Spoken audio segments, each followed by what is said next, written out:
예, 시작합니다. 보좌 우편의 능력이라고 하는 제목으로 함께 하나님의 말씀을 들어보도록 하겠습니다. 자, 오늘 본문을 우리가 다 이제 읽었고요. 예, 그 가운데서 20절 말씀에 보니까 뭐라고 나오냐면은 그의 능력이라고 하네요. 예, 20절 시작할 때 그의 능력이라고 하죠. 여기서 말하는 그는 누구일까 하는 거예요. 여기서 말하는 그는 누구일까 라고 했을 때에 결국에는 예, 하나님의 능력이다 라고 하는 것을 우리가 알 수 있죠. 예. 해서 바울이 예, 하나님의 능력이 예, 이렇게 이런 의미로 이제 우리들에게 표현을 하고 있는 거예요. 예, 그리스도 안에서 역사하사 죽은 자들 가운데서 다시 살리시고 하늘에서 자기 오른편에 앉히사 이렇게 돼 있단 말씀이에요. 그렇죠? 예, 그러니까 하나님의 능력이 예수님 안에서 역사하신 거예요. 그래서 하나님의 능력이 예수님 안에서 역사하셔서 예수님으로 하여금 부활시킨 거예요. 이해가 되시죠? 예.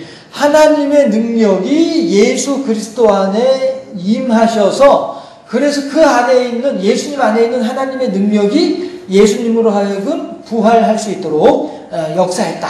이렇게 얘기한 것이 19절 말씀이다. 20절 말씀이라는 거죠. 그래서 예, 그렇게 살리셔서 예, 그 하나님의 능력이 다시 예수님을 하나님 보좌 우편에까지 데리고 올라가시다. 이런 내용이 20절 말씀이 되는 것이죠.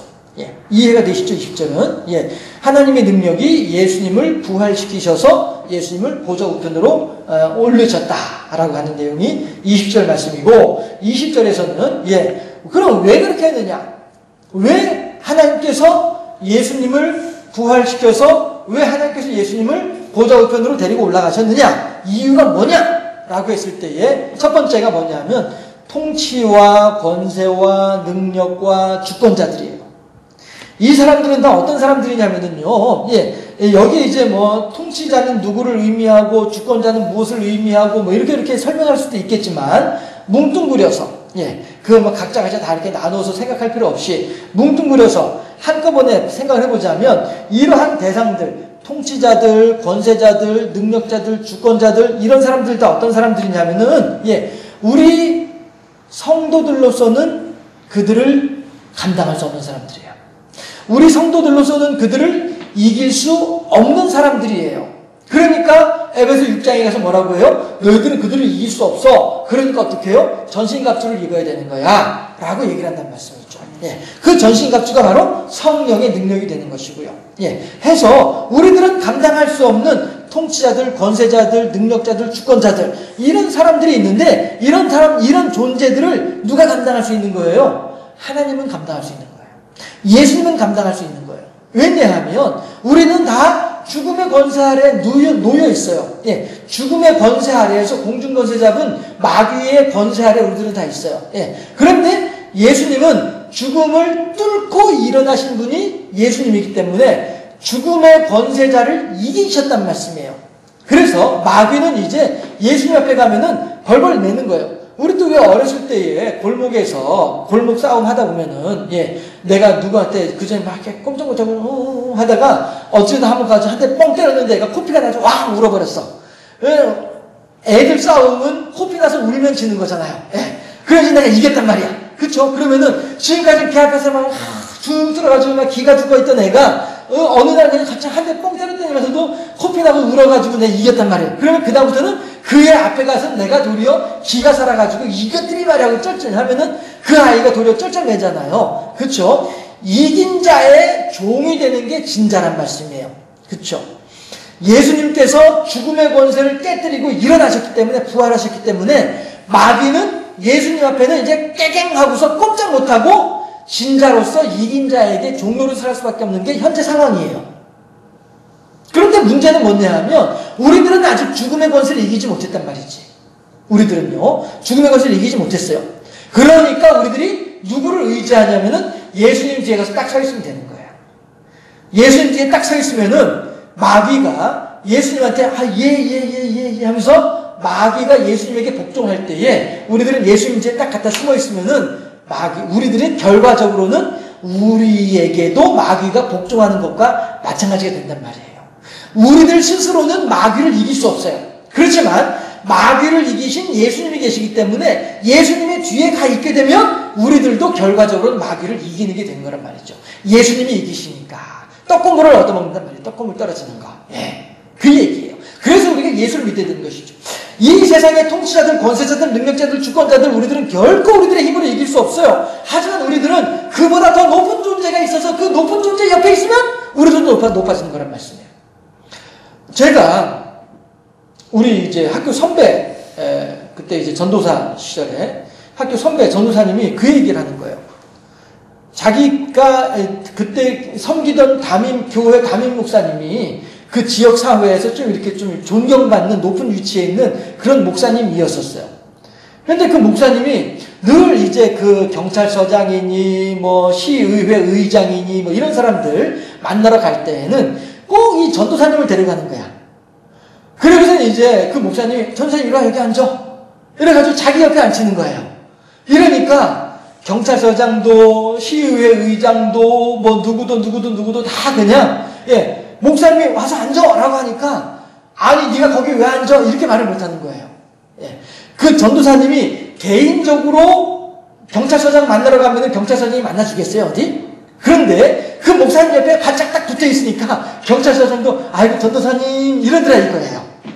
누구 옆에 붙어 있느냐에 따라서 나는 별거 다닌 나이지만 내가 누구 옆에 붙어 있느냐에 따라서 내가 존귀하게도 되고 내가 별거 다닌 것도 되고 하더라 하는 거예요.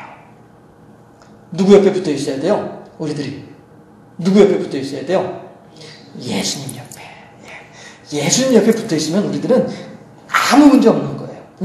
해서 우리들이 하나님께서 예수님을 그의 몸에 들어가셔서 그로 하여금 부활시켜 주시고 그로 하여금 천국에 하나님 보좌 우편에 올려주신 이유가 뭐냐 하면은 바로 이렇게 우리가 감당할 수 없는 통치자들, 권세자들, 능력자들, 주권자들을 예수님께서 다스리심으로써 그들이 우리를 괴롭히지 못하게 만들고, 그렇죠? 우리들을 힘들게 하지 못하게 만들고, 그들을 다스리기 위해서 하나님께서는 예수님을 그렇게 높여주셨더라 하는 거예요. 또한 하나님께서 예수님을 그렇게 부활시켜서 하나님 보좌 우편에 올려주신 이유가 뭐냐 하면 이 세상과 오는 세상 21절에서 이 세상뿐 아니라 찾으셨죠. 이 21절에 이 세상뿐 아니라부터 함께 읽어보죠. 21절 합독할게요. 시작. 이 세상뿐 아니라 오는 세상에 일컫는 모든 이름 위에 여기까지. 이 세상과 오는 세상에 일컫는 모든 이름들이 있단 말씀이에요. 이들이 누구들이냐면은 바로 금세와 내세를 얘기하는 거예요. 지금 현재 우리가 살아가고 있는 시대와 그 다음에 앞으로 오는 세대 어떤 시대예요? 천국이죠. 천년왕국이고 하나님께서 다스리시는 그때이고요. 모든 악한 것들은 다 사라져버리고 오직 하나님을 향해서 거룩하다 찬송하는 무리들만 가득한 그 세대까지 이어지는 모든 세대, 모든 시절, 모든 세월들마다 이렇게 되는 것이죠.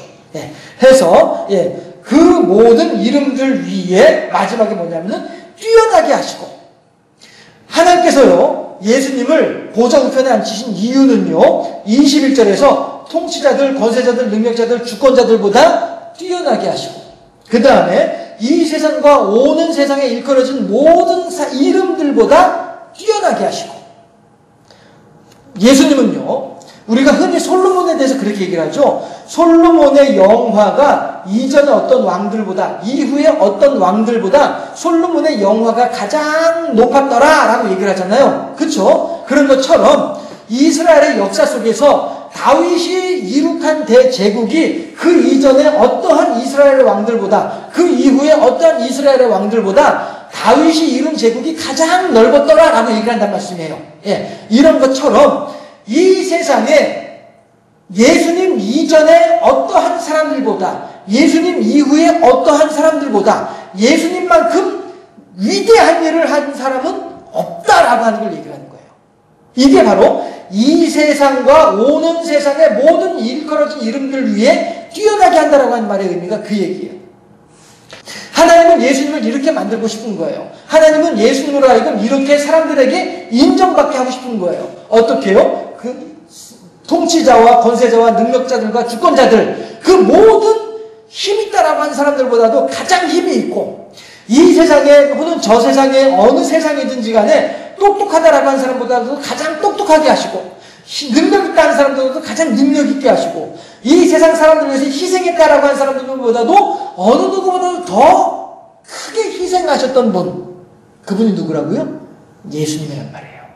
하나님께서 예수님을 죽음에서 부활시켜서 승천해서 하나님 보좌 우편에 앉히신 이유가 이것 때문이라는 거예요.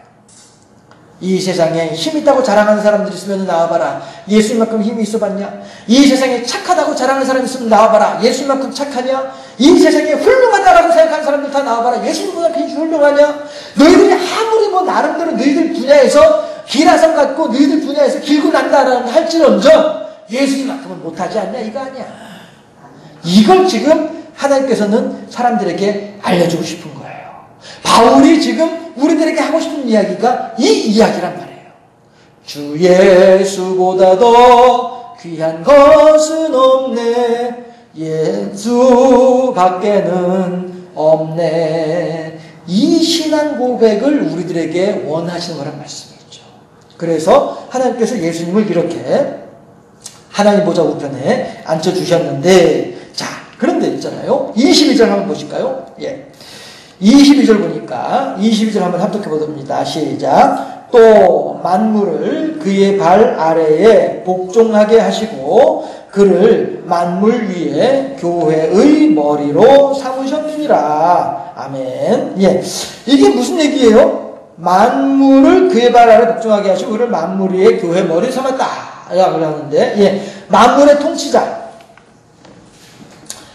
만물의 머리가 되니까요. 예, 만물의 머리가 되니까 만물의 통치자를 얘기하는 것인데, 이 만물의 통치자가 누구라고요? 예, 당연히 예수님이시죠. 우리가 알고 있는 예수님이시죠. 하나님께서 그렇게 권세자들과 능력자들과 주권자들과 통치자들 위에 세우신 예수님, 이 세상에 오고 오는 모든 세대의 사람들보다 뛰어나신 이름을 가진 예수님, 하나님께서 이렇게 만들어 놓으신 이유가 뭐라고요? 만물의 통치자가 되기 위해서 그렇게 만들어 놓으셨다는 하는 것입니다. 예. 해서 만물의 통치자는 예수님이신데 이 세상 모든 것들의 통치자는 예수님이세요. 하다못해 마귀에 대한 통치권까지도 예수님께서 가지고 계신 거예요. 그쵸? 예. 그런데 23절에 보니까요. 아주 헷갈리는 말이 좀 나옵니다. 23절에서. 예, 23절 한번 합독해 볼게요. 교회는 그의 몸이니 만물 안에서 만물을 충만하게 하시는 이의 충만함이니라. 라고 얘기를 해요. 자, 여러분들 이 구절을 어떻게 생각을 하세요? 교회는 그의 몸이니 여기까지 이해가 돼요. 예, 교회는 예수님께서 우리들과 함께 계시다라고 하는 사실을 알려주는 표시이죠. 샘플이죠. 맛배기이죠. 예, 우리가 그 마트에 가서 시식코너에 가가지고 요만한 거 하나 먹어보지만, 예, 그거 먹고 난 뒤에 아 이게 요런 맛이구나 라고 하는 것을 알 수 있는 것처럼, 조금만 먹어도 전체의 맛을 알 수 있는 것처럼 말이죠. 예, 교회는 예수님께서 우리와 함께 계신 것에 대한 표상이에요. 그래서 교회에 들어오게 되면 아 천국 생활이 이런 거로구나, 교회 신앙생활을 하다 보면은 아 예수님과 함께 있는 것이 이런 것이로구나 라고 하는 것을 알 수 있도록 하는 것이 교회이어야만 해요. 우리들은 워낙에 그렇지 못한 교회들만 다녀보고 워낙에 그렇지 못한 교회들만 경험을 하다 보니까, 예, 교회에 들어와서 천국 생활을 경험을 할 수 있고 교회에 들어와서 하나님께서 예수님께서 우리와 함께 계신 것에 대한 증거를 삼을 수 있다라고 하는 시시코너의 맛배기와 같다라고 하는 말의 의미가 무엇인지를 우리들은 얼른 이해를 못하지만, 예, 하나님은 실제로 우리들에게 주시는 교회 모습은 그거예요. 다만 사람들이 그 교회를 자기의 욕심대로 막 이리저리 막 그냥 이렇게 하다 보니까 교회 모습이 이상해져서 교회에 대한 본래의 의미를 우리가 잃어버리고 말았죠. 무엇과 같았냐면은 어렸을 때에 엄마 아빠를 잃어버려가지고 고아가 된 아이들, 미아가 된 아이들, 이런 아이들은 엄마 아빠가 누군지 모르고 성장하잖아요. 그쵸? 하다 보니까 엄마 아빠의 사랑도 제대로 알지 못하고 성장하는 거예요. 예. 그래서 엄마 아빠가 있더라 라고 하는 것만 알고 있지 누가 내 엄마인지 누가 내 아빠인지 모르고 살아간단 말이에요. 예. 이런 사람들은 부모의 사랑을 제대로 모르고 성장할 수밖에 없단 말씀이죠. 똑같은 거예요. 요즘 교인들은 대부분의 요즘의 교인들은 그렇게 고아로서 자기 멋대로 자라난 아이가 엄마 아빠에 대한 누군가가 내 엄마겠지, 누군가가 내 아빠겠지, 요 정도만 가지고 있을 뿐이지, 그 엄마 아빠의 직접적인 사랑은 경험해보지 못하고 성장하는 것처럼 요즘의 대부분의 교인들은 하나님을 잃어버리고 사는 교인들이다 보니까 하나님께서 내게 주신 사랑이 무엇인지, 내가 하나님으로부터 받은 은혜가 무엇인지에 대해서조차도 제대로 알지 못한 채 그냥 막연하게 어디 하나님이 있대, 마치 고아가 성장하면서 어딘가에 내 부모가 있겠지라고 생각하면서 자라나는 것처럼 말이죠. 요즘 그래서 교인들은 어쩌면 고아 교인일 수도 있어요. 지금 제가 생각하는 말이긴 합니다만, 고아와도 같은 그런 교인들일 수도 있어요. 그러니까 믿음의 기반이 약하죠. 조그만 무슨 일 있으면 흔들흔들하면서, 조그만 무슨 일 있으면은 나 교회 안 다녀, 나 뭐 신앙생활 안 해, 뭐 이렇게 하나님이 어딨어, 이렇게 해버리고 많은 일들이 생겨나는 것이 왜냐하면 하나님을 경험해보지 못했기 때문에. 마치 고아로서 성장하다 보면은 부모의 사랑을 제대로 경험해보지 못하다 보니까 이 사람이 부모가 됐을 때 여전히 자기의 자녀들에게 부모로서의 건강한 사랑을 전해주지 못하는 것과 마찬가지로 말이죠. 어쨌든지 간에 여기서 만물을 충만케 하시는 이의 충만함이라고 하는 말의 의미를 한번 다시 생각해 보도록 하시죠. 23절에서 교회는 그의 몸이니 라고 하는 말의 의미에 대해서는 그렇게 우리가 정리를 해봅니다. 아직 나는 경험해 보지 못했지만 목사님의 말을 들어보니까 그런 것이 그게 제대로 된 교회인 모양이구나 라고만 생각을 하시면 될 것 같아요. 아직 나는 제대로 경험해보지 못한 것 같은데 목사님 설명을 들어보니까 그 말이 그런 의미겠구나. 그래, 부모 슬하에서 자란 아이하고 부모를 떠나서 혼자 자라는 아이하고 같을 수는 없죠. 부모에 대한 생각이 그런 거라 생각하시면 될 것 같고요. 자, 어쨌든 원칙은 그거예요. 교회는 예수님의 몸이에요. 그래서 교회 안으로 들어오게 되면 우리들은 기쁨과 희열과 오늘 본문에서 말하는 충만함을 느낄 수 있어야 돼요. 이것이 참다운 교회의 모습이에요. 그런데 이것을 여러분들한테 제공하지 못하는 저의 한계도 있을 수 있고, 또 어쩌면 또 저 나름대로는 열심히 여러분들에게 전달을 하는데도 불구하고, 그러니까 저의 한계를 가지고 있는 상태에서나마 그럼에도 불구하고 전달을 함에도 불구하고 여러분들이 제대로 받지 못하시는 경우들도 있을 거예요. 그 원인이 어디에 있든지 간에 아무튼지 간에 우리들은 다시 말씀드리지만 저가 잘못해서 여러분들이 경험하지 못할 수도 있고, 또 저는 부족한 가운데 그 한계 속에서 요만큼의 한계에서나마 이것을 가지고 여러분들에게 막 전달을 해드리는데 여러분들이 이것을 또한 그나마 요만큼 전달하는 것조차도 제대로 받지 못하는 경우일 수도 있고, 어쨌든지 간에 원칙은 교회는 하나님의 그리스도의 몸으로서 교회 안에 들어오게 되면 하나님의 사랑과 은혜를 충만하게 경험하는 것이 원칙이다 라고 하는 것이고요. 그 전제하에 만물을 충만케 하시는 이의 충만이니라 라고 하는 말씀의 의미를 생각해 보자는 것이죠. 여기서 제가 충만이라고 하는 글자를 두 개를요, 색깔을 다르게 했어요. 그렇죠? 하나는 어떤 색이죠? 앞에 있는 글자는 빨간색이고 뒤에 있는 글자는 파란색이고. 왜냐하면 우리말로는 충만이고 충만이라고 되어져 있지만 실제로 헬라어로 봐서는 서로 다른 개념이거든요. 그래서 우리말로 이제 번역을 할 때에는 그냥 이렇게 충만이고 이렇게라고 얘기를 했지만, 그러나 실질적으로 그 의미를 다시 한번 가만히 생각을 해보면은요, 조금 달라요. 어떻게 다르냐면은, 자, 앞에 충만은요, 완전하게 혹은 온전하게 이런 의미예요. 그러니까 지금 제가 컵에 이제 물을 이제 마시려고 해요. 그런데 보니까 물이 요만큼밖에 없어요. 컵에 물이 요만큼밖에 없어. 그럼 이거는 충만한 게 아니죠. 그렇죠? 컵에 물이 이만큼 돼야 이게 충만한 거죠. 그렇죠? 그런 의미에서 완전하게, 온전하게라고 하는 의미를 생각해 볼 수 있는 거예요. 그러니까 오늘도 지금 우리 이제 교우 가운데에 물 때문에 갑자기 쏟아진 비 때문에 교회를 못 오신 분들이 이제 계신단 말씀이에요. 그럼 이분들이 교회를 올 수 없는 그런 상황, 이 상황은 충만하지 못한 상태예요. 완전하지 못한 상태고 온전하지 못한 상태인 거예요. 그렇게 하다 보니까 어쩔 수 없이 교회를 못 오셨단 말씀이에요. 그렇죠?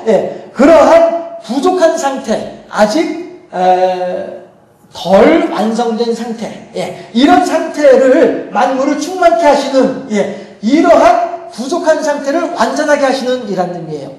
이렇게 아직 물이 부족한데 여기에 가득 채워주시는 이런 의미로 앞에 있는 글자 충만이라는 그 의미가 쓰여졌다는 것이죠. 우리들끼리 모여있으면 뭔가 부족해요. 2% 부족한 게 우리들의 모임이란 말씀이에요. 그런데 이 모임에 예수 그리스도의 능력이 가해지게 되면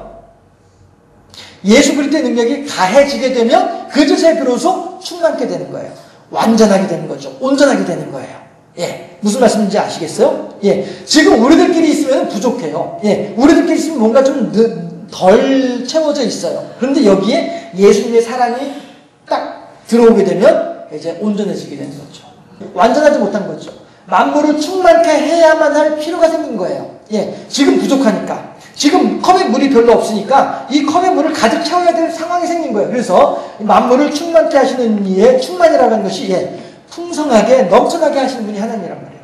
그러니까 이 상태에 컵에 물이 요거밖에 없는 상태에서 이 상태에서 지금 우리들은 컵에 물이 이만큼 채워주면 좋을 텐데 라고 생각하는 거예요. 컵에 이만큼 물이 채워져야만 할 텐데 어떻게 하면 좋지? 라고 생각하는 거예요. 그렇게 할 때에 걱정하지 마 내가 있어! 라고 하는 거죠. 충만케 하시는 이니까 걱정하지 마 내가 채워줄게! 라고 나서는 거예요. 예수님께서 내가 너희들한테 가득 채워줄 테니까 염려하지 말어! 라고 하면서 만물을 충만케 하시는 이가 짜잔 하고 등장했어요. 짜잔 하고 등장해서 어떻게 해요? 물을 부어주셔야지 그 밑에 충만이에요. 풍성하게 넘쳐나게 채워주신 분이 하나님이란 말씀이죠. 자, 그러니까 우리들은요 어느 때 기도합니까? 우리가 언제 기도해요? 병났을 때 기도하잖아요. 어느 때 기도해요? 위급할 때 기도하잖아요. 우리들은 기도를 한다라고 하는 말의 의미는 이미 나에게 무엇인가 부족하다는 사실을 알게 되는 그 순간에 기도를 하는 거잖아요. 그렇죠? 다니엘이 하나님을 향하여서 하나님 우리 민족을 도와주시옵소서 라고 기도를 한단 말이에요. 그거 왜 그래요? 우리 민족이 지금 하나님의 도움이 아니면 완전히 망하게 생겼다는 사실을 깨달아 알게 되는 그 순간에 기도하는 거예요. 그전엔 기도하지 않아요. 우리들도 등 따시고 배부르면 기도하지 않아요. 그런데 나는 그냥 마냥 등 따시고 배부른 줄 알았는데 생각해보니까 내 몸속에서 암이 살아나고 있어. 그럼 이거 더 이상 등 따시고 배부른 게 아니죠. 여전히 내 통장에는 돈이 많이 남아있고 여전히 내 집은 튼튼하지만 불구하고 그럼에도 불구하고 내 몸에 암이 자라는 사실을 알고 나면은 그다음부터는 내 집도 내 통장도 별것 아닌 것이 되잖아요. 그렇잖아요. 지금까지 나를 만족하게 해주던 내 집이고 지금까지 나를 기쁘게 해주던 내 통장이었는데 내 몸에 암이 자라는 사실을 알고 난 뒤에는 집도 통장도 나한테 기쁨이 아니잖아요. 그렇죠? 지금까지 등 따시고 배불렀지만 암이 자라나는 걸 아는 그 순간에 이미 나는 가장 추운 사람이 되잖아요.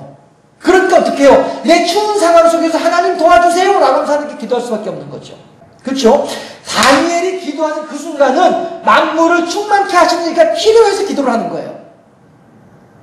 이해가 되세요? 우리가 하나님께서 기도를 할 때에는 내 병을 고쳐줄 이가 필요하니까 기도를 하는 거란 말씀이에요. 우리들이 살아가는 가운데 내게 있어서 부족한 것이 있다는 사실을 깨달아 알게 될 때에 그때 비로소 기도하는 거예요. 그래서 임사호천이라고 하잖아요. 이게 여러분들 잘했다라고 칭찬하는 내용은 결코 아니지만 대부분의 사람들이 그렇게 신앙생활을 하고 있기 때문에 그렇게 말씀드립니다.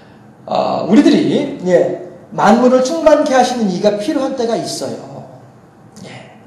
우리들에게 만물이 충만케 하시는 이가 필요할 때에 그때 만물이 충만케 하시는 이가 우리들 앞에 짠 하고 나타나신단 말이에요. 짠 하고 나타나셔서 어떻게 해요? 파란색 글자 넘쳐나게 해주시는 거죠. 내장이 넘치나이다 고백할 수 있도록. 그분이 어떤 분이에요? 하나님 보좌 우편에 앉아 계신 분이에요. 그리고 이것이 또한 하나님의 우리들을 향하신 간절한 소망이기도 해요. 얘들아 너희들 힘들 때 실망하지 말고 절망하지 말고 낙심하지 말고 엔크리스토스 지난주에 말씀드렸죠? 그리스도 안에서. 그리스도 안에서 라고 하는 헬라어예요. 네. 하나님 안에서, 그리스도 안에서 너희들이 만물을 충만케 하시는 이의 충만을 좀 기대를 해봐. 그분이 내 잔을 충만하게 채워주시는 능력 있는 분이야. 그분이 짜잔하고 나가서 내 잔을 채워주잖아. 만물을 충만케 하시는 이의 충만을 우리가 기대해보자고. 이것이 하나님께서 우리들에게 하시는 소망의 말씀이다라고 하는 것이에요. 해서 하나님은 만물이 연합되기를 바라신 분이 하나님이세요. 만물의 연합이라고 하는 것은 뭡니까? 여기서도 나오다시피 모든 통치자와 권세자들과 능력자들과 주관자들과 그 다음에 오고 가는 모든 세대의 모든 이름들이 다 그리스도의 권세 아래 무릎을 꿇는다 라고 하는 것이 만물의 통합이에요. 사실 배가 많으면, 아니 사공이 많으면 배가 산으로 갈 수밖에 없어요. 왜 그래요? 저 사공의 말을 이 사공이 듣지 않으니까, 저 사공이 하는 말을 이 사공이 따라가지 않다 보니까 배가 엉뚱한 데로 가는 거란 말이에요. 하지만은 모든 사공들이 저 사공이 하는 말을 그대로 듣고서 그래 나한테도 능력이 있지만은 네가 나보다 더 큰 능력이 있으니까 네 말을 따를게 라고 할 때 그 배는 무사히 목적지까지 갈 수 있는 거란 말씀이에요. 그런 것처럼 이 세상의 모든 2층 천과 1층 천 아래에 있는 모든 존재들이 다 3층 천에 있는 하나님과 예수님을 향하여서 복종하게 될 때에 이게 바로 연합이란 말씀이에요. 그렇게 할 때에 이 세상은 온전히 돌아갈 수 있는 것이죠.